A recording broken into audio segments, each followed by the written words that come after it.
Hello. आपको हमने गुप्त वंश और वाकाटक वंश दोनों के बारे में बताया है और हमने ये भी बताया है कि दोनों का जो शासन काल था वो लगभग एक समान ही था, लगभग समकक्ष ही शासन काल दोनों का रहा है। बस अंतर ये था कि एक उत्तर भारत में प्रभावी था और जो दूसरा राजवंश था वाकाटक वंश वो दक्षिण भारत में था। एक ही समय पर दो विभिन्न क्षेत्रों में स्थापित राजवंश और दोनों शक्तिशाली स्थिति में। तो ऐसे समय में ये विचार आता है कि गुप्त और वाकाटक जो कि काफी शक्तिशाली पोजीशन में रहे हैं और दोनों का प्रभुत्व अपने अपने क्षेत्र में रहा और दोनों ने लगभग 300 से 400 साल तक शासन किया है। तो ऐसी स्थिति में इतने लंबे शासन के अवधि में इन दोनों के बीच के संबंध कैसे रहे, अर्थात इन दोनों में कौन से ऐसे संबंध रहे, मित्रता की थी या शत्रुता की थी या निष्क्रिय रूप से दोनों ही एक दूसरे को अनदेखा करते रहे हैं। ऐसा क्या था कि जो 400 साल या 300 साल के शासन में इन दोनों में क्या संबंध बने या बिगड़े, तो उसका अध्ययन हम आज इसमें करेंगे। हम देखते हैं कि अगर वाकाटक और गुप्तों के बीच अगर हम प्रारंभिक संबंधों के बारे में अध्ययन करते हैं तो इतिहासकारों ने बहुत ही उसमें विभिन्न मत दिए हैं, चूंकि शुरुआती स्थिति है और शुरुआत के बारे में दोनों के बारे में बहुत स्पष्ट सूचना नहीं मिलती है। कुछ इतिहासकारों का कथन है कि दोनों राजवंशों में गुप्त और वाकाटक वंश में प्रारंभ में शत्रुता की भावना रही है। गुप्त शासक ने वाकाटक शासकों के जो निकट संबंधी थे, जो कि पद्मावती के भारस्यु नाग थे और जहां पर नागसेन का शासन रहा है, उनको उन्मूलित किया था। ऐसा अगर आप समुद्रगुप्त के इतिहास में अध्ययन करते हैं तो ये पाते हैं कि नाग वंश के भारस्यु नाग नामक शासक जो मतलब नागसेन था, उसका समुद्रगुप्त ने उन्मूलन किया था और वो वाकाटक लोगों का निकट संबंधी था। इसी प्रकार से हम देखते हैं कि मध्य भारत के कई भागों में वाकाटक के सामंत शासन कर रहे थे और उनका भी विनाश समुद्रगुप्त ने किया था। तो ऐसी स्थिति में जब वाकाटक शक्तिशाली स्थिति में रहे हैं तो उनको शांत बैठे रहे होंगे ऐसा संभव नहीं था और निश्चित रूप से उन्होंने गुप्तों के विरुद्ध कोई अस्त्र उठाया होगा। प्रवरसेन प्रथम जो कि वाकाटक शासक था और 275 से 335 ईस्वी तक लगभग 60 साल तक वो शासक रहा है और उसके समय में वाकाटक वंश बहुत ही सार्वभौमिक स्थिति में था और प्रवरसेन ने सम्राट की उपाधि को धारण किया था।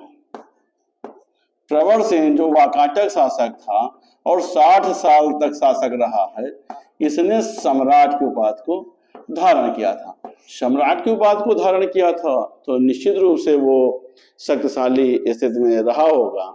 लेकिन हम देखते हैं कि प्रवरसेन के पुत्र और उसके उत्तराधिकारी रुद्रसेन प्रथम द्वारा अपनी सार्वभौमिक स्थिति को बरकरार नहीं रखा गया और वो सामंत जैसी स्थिति को प्राप्त हो गया और उसने केवल महाराजा, जो इसके उत्तराधिकारी थे,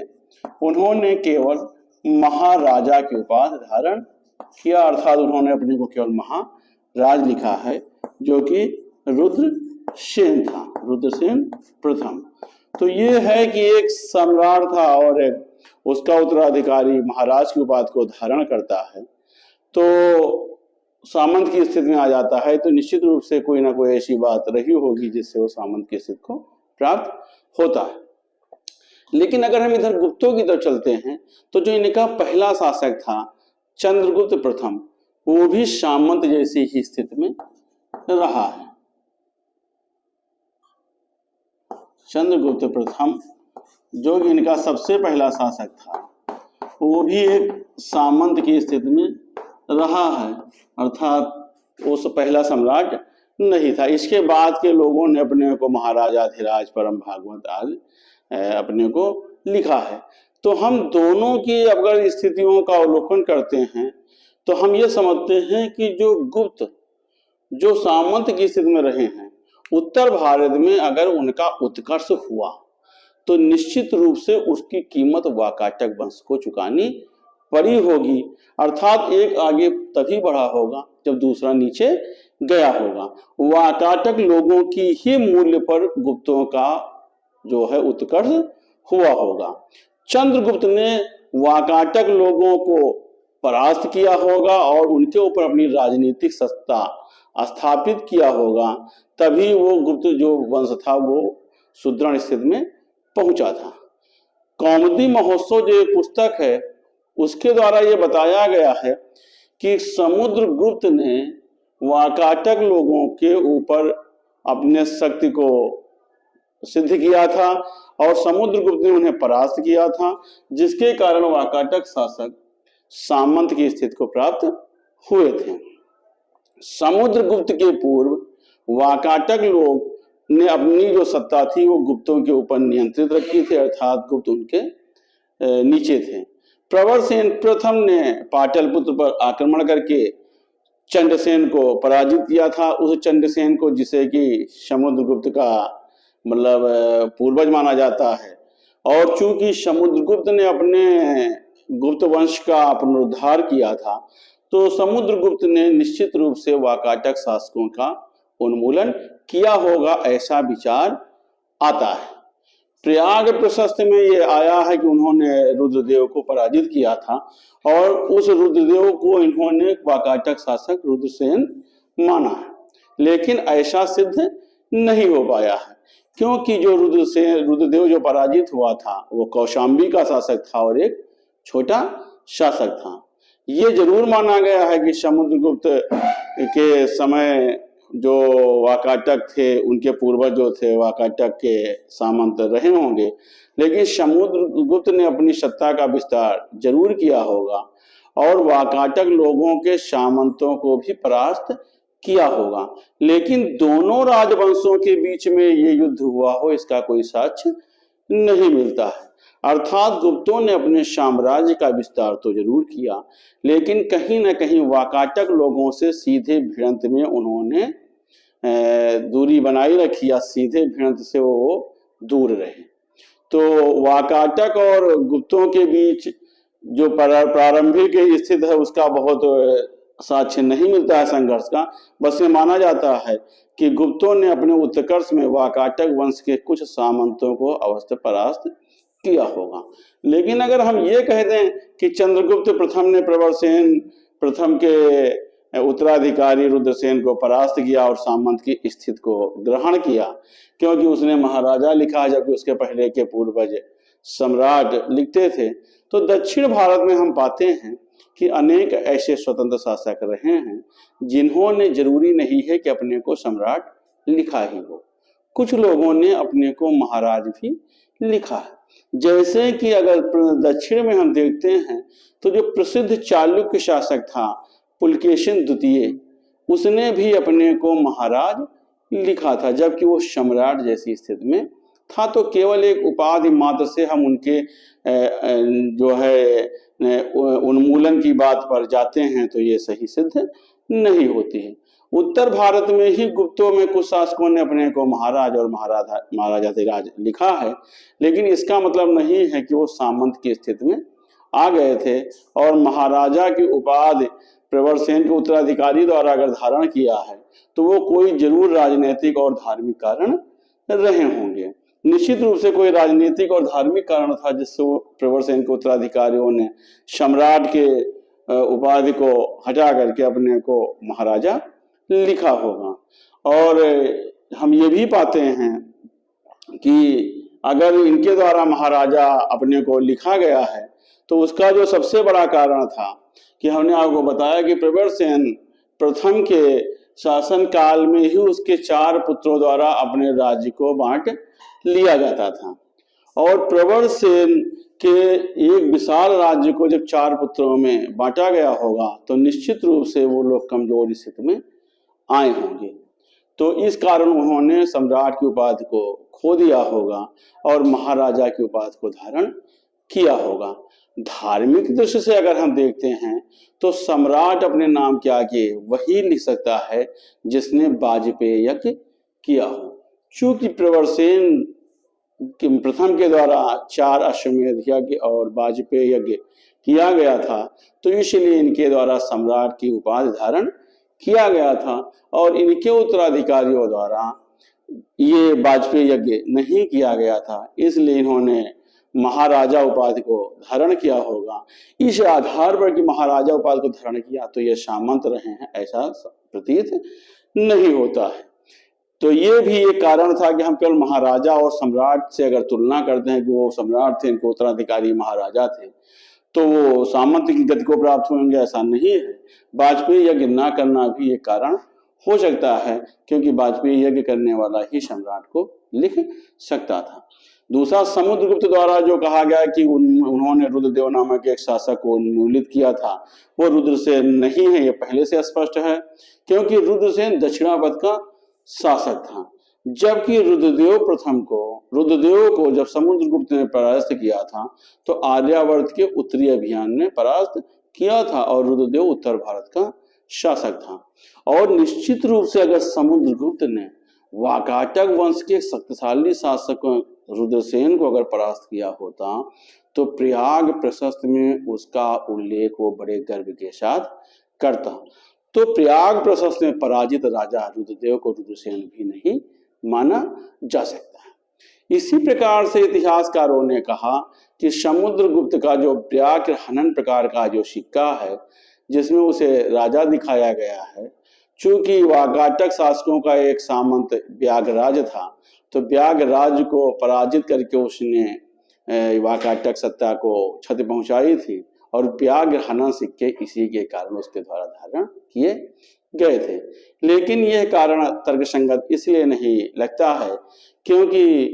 इन सिक्कों पर हो सकता है कि स्थाना अभाव के कारण व्याघराज की उपाधि या व्याघ्रहन प्रकार के सिक्के जारी किए गए होंगे और महाराजाधिराज जो कि एक लंबी उपाधि है, इसको धारण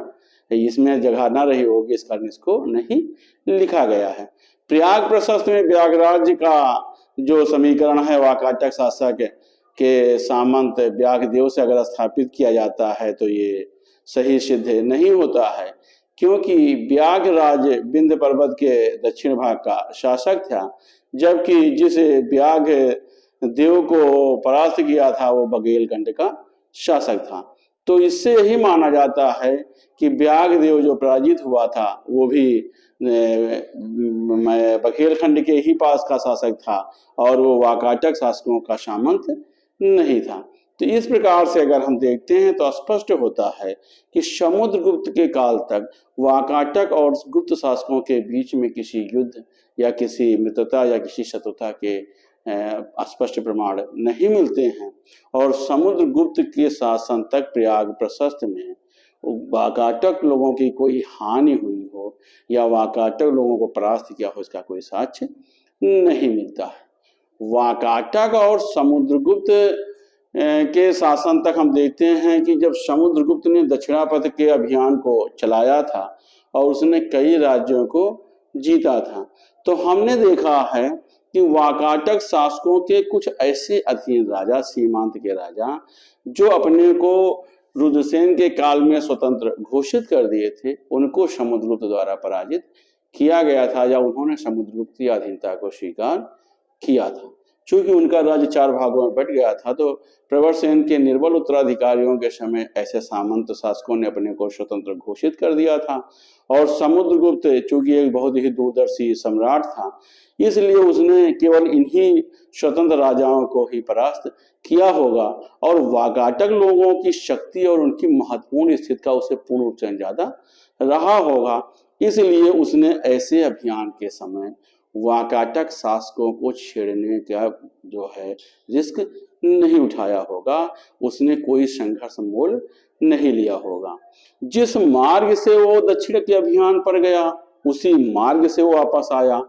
तो इस प्रकार से वाकाटक लोगों की सीमाओं को छूते हुए वो दक्षिण के अभियान को जाता है और वाकाटक साम्राज्य में उसका कोई किसी प्रकार का संघर्ष हस्तक्षेप नहीं होता है। तो हम प्रारंभिक इतिहास में देखते हैं कि दोनों ने एक दूसरे को एवॉइड किया है और कुछ भ्रांतियों के आधार पर हम ये नहीं कह सकते हैं कि उनके बीच संघर्ष हुआ होगा। तो आप ये मान सकते हैं कि वाकाटक सम्राट या वाकाटक शासन और गुप्त शासन का समुद्रगुप्त काल तक किसी भी प्रकार का कोई संघर्ष नहीं मिलता है। जो दूसरा मिलता है वो है चंद्रगुप्त का शासन, चंद्रगुप्त द्वितीय। जब चंद्रगुप्त द्वितीय का शासन होता है तो वाकाटक में शासन होता है रुद्रसेन द्वितीय का, और यही एक ऐसा था जो कि एक वाकाटक और गुप्तों के बीच कैसे संबंध थे उसका ये स्पष्ट या पुष्टित प्रमाण मिलता है। चंद्रगुप्त द्वितीय या विक्रमादित्य के शासन काल में वाकाटक से संबंधों की एक निश्चित जानकारी मिलती है, लिखित जानकारी मिलती है। हम देखते हैं कि चंद्रगुप्त एक महान सम्राट और दूरदर्शी शासक था और उसके समय में शक सत्ता गुजरात और काठियावाड़ के क्षेत्र में प्रभावी होती जा रही थी। तो निश्चित रूप से चंद्रगुप्त प्रथम द्वारा राज्यारोहण के पश्चात जो मुख्य समस्या रही होगी वो वाकाटक सत्ता नहीं थी, क्योंकि वाकाटक सत्ता उस समय थोड़ी सी हल्की कमजोर स्थिति में चल रही थी। उसके लिए जो सबसे बड़ी समस्या थी गुजरात और काठियावाड़ के शक थे, और भौगोलिक स्थिति से वाकाटक राज गुप्त और शकों के बीच में स्थित था, इसलिए वाकाटक सत्ता का उस समय बड़ा महत्व था। थोड़े से कमजोर जरूर थे लेकिन बीच में पड़ते थे शक और गुप्त शासकों के बीच में, इसलिए इसका भौगोलिक दृष्टि से निश्चित रूप से एक महत्व था। अगर उत्तर की तरफ से शक राज्य पर आक्रमण किया जाता तो शकों को जीतना संभव नहीं था। तो उस समय की स्थिति ऐसी बन रही थी कि गुप्तों को अगर शकों को परास्त करना था तो उन्हें वाकाटक लोगों का सक्रिय सहयोग तो लेना ही था। बिना वाकाटक लोगों के सहयोग के शक को परास्त करना कठिन था, और वाकाटक को जीतना भी गुप्त शासकों के लिए उस समय कठिन था। भले ही कमजोर स्थिति में थे लेकिन वो शक्तिशाली स्थिति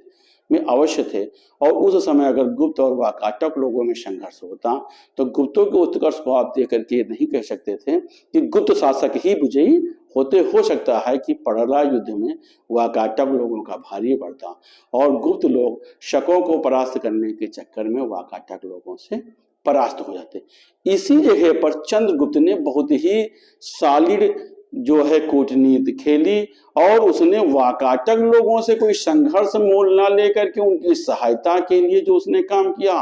वो अभूतपूर्व था। उसने उस राज्य से स्नेह और सौहार्द पूर्वक अपने रिश्ते निभाए और अपने उद्देश्य की पूर्ति के लिए उसने उस समय के वाकाटक शासक रुद्रसेन द्वितीय के साथ अपनी पुत्री प्रभावती का विवाह किया। चंद्रगुप्त के समय प्रभावती गुप्ता का वाकाटक साम्राज्य से जो है विवाह करके जो है गुप्त और वाकाटक लोगों के बीच एक ऐसा संबंध स्थापित हो जाता है कि जो कि एक रिश्तेदारी का हो जाता है और संबंधों का हो जाता है। इस विवाह के कारण प्रभावती के विवाह रुद्रसेन से हो जाने का जो सबसे तगड़ा प्रॉफिट गुप्त सम्राट को मिलता है वो मिलता है कि दोनों शक्तिशाली राजवंश उत्तर और दक्षिण के एक दूसरे के निकट संबंधी हो जाते हैं। और विवाह में हम देखते हैं कि विवाह के कुछ समय बाद ही रुद्रसेन द्वितीय की मृत्यु हो जाती है और उसके दो पुत्र दिवाकर सेन और दामोदर सेन उस समय अल्प वयस्क होते हैं, नाबालिग होते हैं। प्रभावती गुप्ता एक कम उम्र में विडो शासिका हो जाती है और इसी जगह पर चंद्रगुप्त द्वितीय द्वारा प्रभावती गुप्ता को संरक्षण दिया जाता है, अर्थात गुप्तों की सहायता से प्रभावती गुप्ता का शासन चलाया जाता है और ये शासन लगभग 20 साल तक चलता है। यह ऐसा काल होता है 20 वर्ष का 395 से 390 से 410 ईस्वी का 20 साल का ऐसा समय होता है जो गुप्त और वाकाटक सत्ता के बीच संबंध का सबसे महत्वपूर्ण काल होता है और इसको हम स्वर्ण काल भी कह सकते हैं। चंद्रगुप्त द्वितीय द्वारा अपनी विधवा पुत्री का प्रशासन पूरी सहयोग से चलाया जाता है। उसकी सहायता प्राप्त करके प्रभावती गुप्ता भी बड़ी कार्यकुशलता के साथ अपने शासन का संचालन करती है। चंद्रगुप्त द्वारा वाकाटक सत्ता की शासिका प्रभावती गुप्ता अर्थात अपनी पुत्री के शासन को चलाने के लिए अपने योग सुयोग मंत्रियों का एक प्रतिनिधिमंडल भेजा जाता है और इसी काल में चंद्रगुप्त द्वितीय ने गुजरात और काठियावाड़ के शक राज्य पर विजय हासिल करता है अर्थात उनको वो परास्त करता है। इस युद्ध में प्रभावती गुप्ता अपने पिता का पूरा भरपूर सहयोग देती है या सहायता करती है। एक विचार यह है कि रुद्रसेन द्वितीय के समय वो युद्ध होता है तो हो सकता है कि द्वितीय समय भी होता है, तब भी दोनों के बीच में ससुर जमाई का रिश्ता होता है तो रुद्रसेन द्वितीय द्वारा अपने ससुर का पूरा सहयोग दिया जाता है, क्योंकि माना यह गया है कि शक युद्ध के समय रुद्रसेन द्वितीय जीवित रहता है और व्यक्तिगत रूप से अपने ससुर के पक्ष में वो इस युद्ध में भाग लेता है और इसी युद्ध में वो लड़ते हुए अपने प्राण को खो देता है। फिलहाल ये 20 साल का जो शासन होता है वो गुप्त और वाकाटक सत्ता के लिए सबसे प्रभावी शासन होता है और ये दोनों के संबंधों का स्वर्णकाल होता है। प्रभावती गुप्ता के संरक्षण के बाद उसका जो कनिष्ठ पुत्र है दामोदर सेन, चूंकि दिवाकर सेन की मृत्यु पहले हो जाती है तो दामोदर सेन प्रवर सेन द्वितीय के नाम से वाकाटक गद्दी पर बैठता है। इस संबंध के बाद जो अगला गद्दी पर बैठता है वो प्रवर सेन द्वितीय होता है। वो भी प्रभावती का पुत्र है और चंद्रगुप्त उसका नाना लगता है। तो दामोदर सेन या प्रवर सेन द्वितीय वाकाटक गद्दी पर बैठने के बाद 410 से 440 अर्थात 30 साल तक अपना शासन करता है और प्रवर सेन द्वितीय के 13 जो है दान पात्र मिले हैं जिसमें उल्लेख किया गया है और इन सभी 13 दान पत्रों में उसने अपने नाना चंद्रगुप्त द्वितीय के नाम का उल्लेख श्रद्धापूर्वक किया है और इन दान पत्रों का जो प्राप्त स्थान है वो पाया गया है कि वो दक्षिण महाराष्ट्र के पास है, तो इससे माना जाता है कि दक्षिण महाराष्ट्र पर भी उसका अधिकार था और ये पहले गुप्तों के अधिकार में था। तो इस प्रकार से माना जाता है कि प्रवर सेन द्वितीय तक चंद्रगुप्त की मृत्यु के पश्चात दक्षिणी महाराष्ट्र पर वाकाटक लोगों का अधिकार हो जाता है और इसी अधिकार के फलस्वरूप वाकाटक और गुप्तों में थोड़ा सा मनमुटाव होता है। जब तक चंद्रगुप्त द्वितीय जीवित रहते हैं तब तक चंद्रगुप्त द्वितीय का प्रवर सेन द्वितीय के ऊपर भी प्रभाव बना रहता है। 430 ईस्वी के पास प्रवर सेन का जो पुत्र होता है नरेंद्र सेन, उसका विवाह कदम्ब वंश की कन्या के साथ होता है। इसके बाद हम देखते हैं जो नरेंद्र सेन है उसका विवाह जो होता है वो कदम्ब राजकुमारी से होता है अर्थात गुप्त जो है वो कदम्ब के रिश्तेदार हो जाते हैं और ये जो कदम्ब वंश का शासक है संभवतः ये काकुस वर्मन है और इसकी पुत्री का नाम अजित भट्टारिका होता है जिससे नरेंद्र सेन का विवाह होता है और वाकाटक और कदम्ब आपस में रिश्तेदार हो जाते हैं। लेकिन इसी जगह पर कदम्ब वंश की एक कन्या का विवाह गुप्त वंश के परिवार में भी होता है। तो इससे हम देखते हैं कि गुप्त और वाकाटक के बीच कदम्ब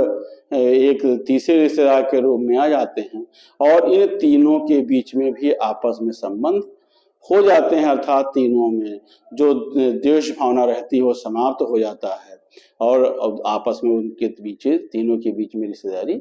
हो जाती है। प्रवर सेन द्वितीय के पश्चात नरेंद्र सेन का जो शासन होता है वो लगभग 440 से 460 ईस्वी का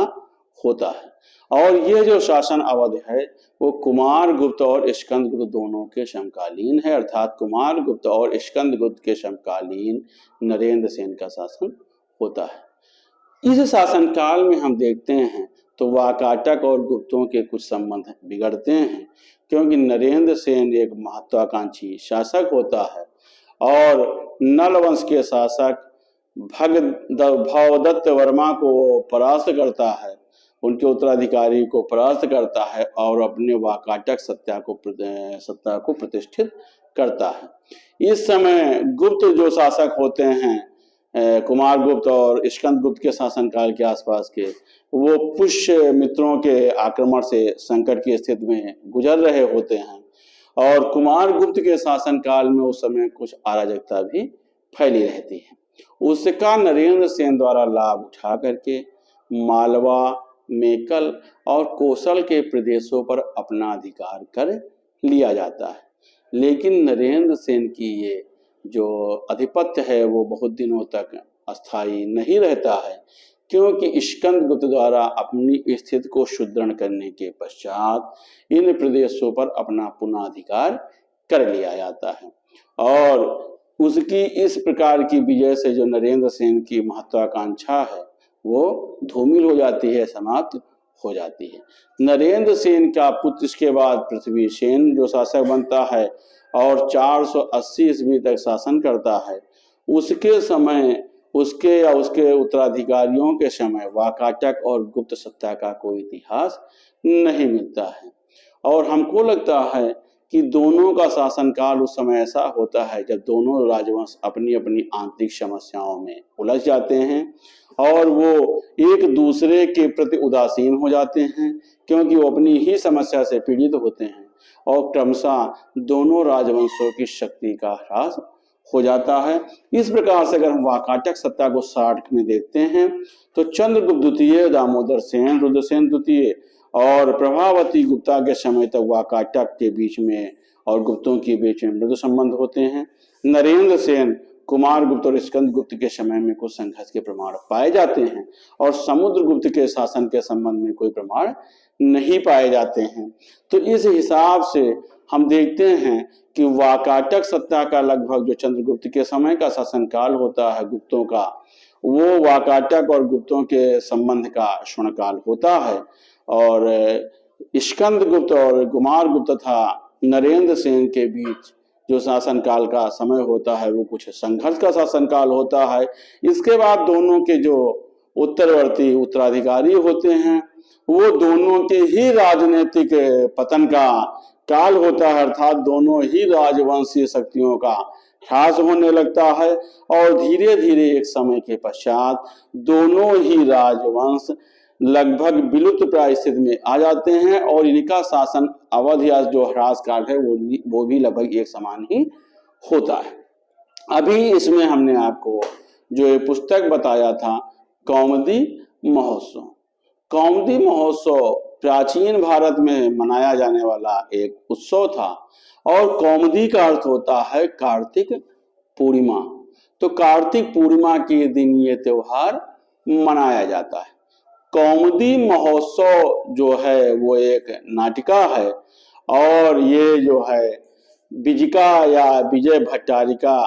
अथवा विजयांबिका कहते हैं उनकी रचना है, जो कि कर्नाटक की एक रानी थी। कौमुदी महोत्सव जो नाटक है वो 5 कांडों में बटा है और नाटक जो है ये पाटलिपुत्र के राजकुमार कल्याण वर्मा के जीवन पर आधारित है। तो हमने आज के इतिहास के इस चैप्टर में गुप्त और वाकाटक लोगों के आपसी संबंधों का अध्ययन किया है। इसके बाद जो अगले वीडियो में हम आपको उत्तर भारत के कुछ ऐसे राजवंश जिनका की इतिहास में कोई बहुत विस्तृत जिक्र नहीं किया गया है उनका अध्ययन करेंगे, जिसमें कि मौखरी है और मैत्रक वंश हैं। इस सहित लगभग जो 5 राजवंश हैं उनका अध्ययन हम अगले वीडियो में करेंगे। धन्यवाद।